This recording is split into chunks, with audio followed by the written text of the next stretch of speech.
Hi, and welcome to another special recovery for the Commodore 64 from Games That Weren't. This is a title that's been missing for 33 years in total, and it's eluded us for 26 years. We are long last proud to present one of our holy grail titles with the release of Nigel Mansell's World Championship by Gremlin. What I thought I'd do is give you a little bit of background to the title and a bit more about our long search. So keeping with all the hype of the ex-world champion, Gremlin had basically bought the rights to produce a game based on the famous British Formula 1 driver. But originally it seemed that by 1992 Gremlin felt that it was time to move on from the 8-bit platforms, apart from the NES and the Game Boy. And their new license was essentially just going to be a 16-bit release on the home computers. However, magazines at the time would kind of help Gremlin reconsider, and with Commodore format in particular pushing their readers to fill in a small slip to ask for the game to be converted. Just a few issues later, it was announced that Gremlin had such an overwhelming response that they now decided to have the 8-bit home conversions done as like a last hurrah of sorts.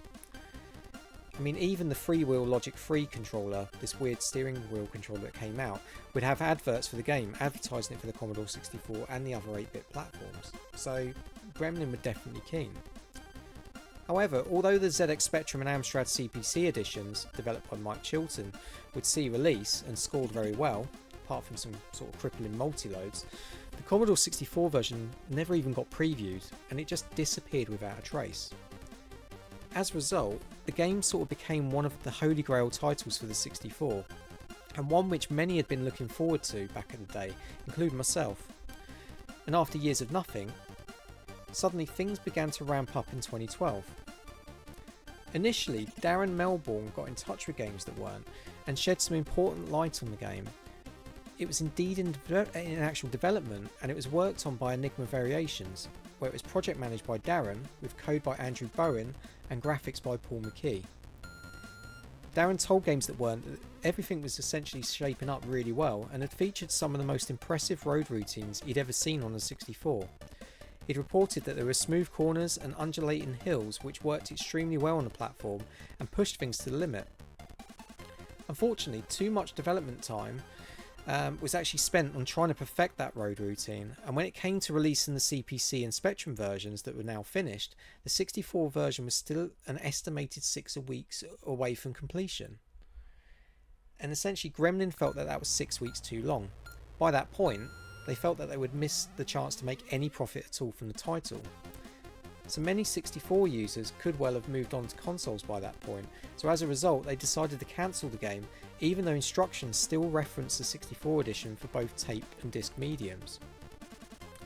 Sadly, Darren didn't have anything of the game himself within his disc collection that we preserved many years ago, and neither did any of the team that worked on it.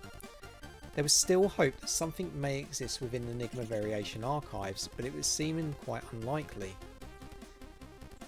Getting to early 2025, Games That Weren't were finally asked to help preserve some works from the Enigma Variation archives, thanks to Mark Greenshields and also for Darren for actually arranging everything.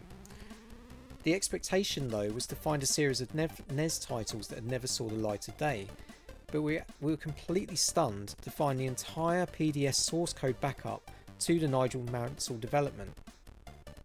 This was dated from the 29th of March 1993, and seemingly when Enigma Variations were asked to stop work on the conversion.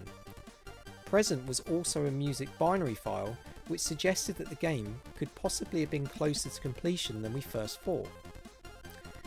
So thanks to the work of C6, Martin Pugh, Biano, Arcane, David Simmons and Axis, who has very kindly created a conversion of the CPC loading screen, we can now see just how far the 64 version had come, and it is much further than we ever thought, even though that's still quite a bit away from completion to mark up as a full game, and which you will see for yourself.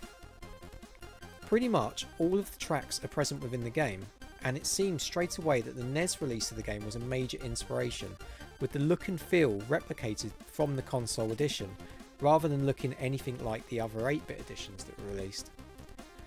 So you can race against other cars, and you can also put in qualifying laps.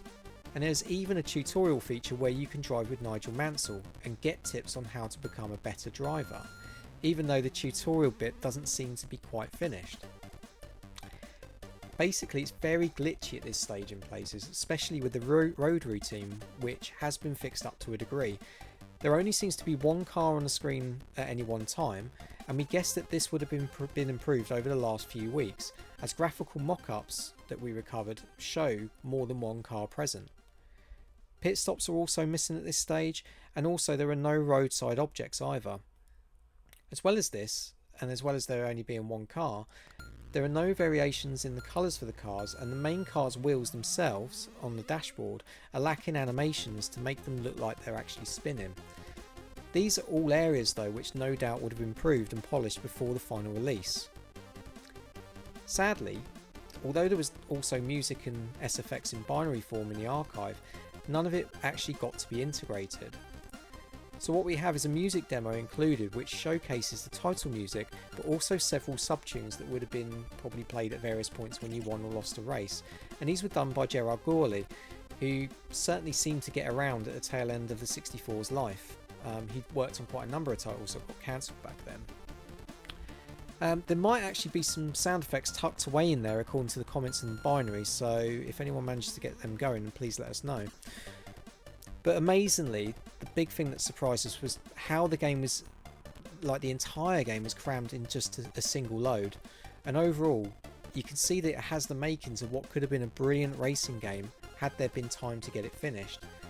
The potential is all there, and you can just see how agonisingly close it was. So that's it really. So at long last, check out a Nigel Mansell game finally on your Commodore 64, as we close the case on a title that has haunted games that weren't for 26 years and 64 users for much longer. Enjoy.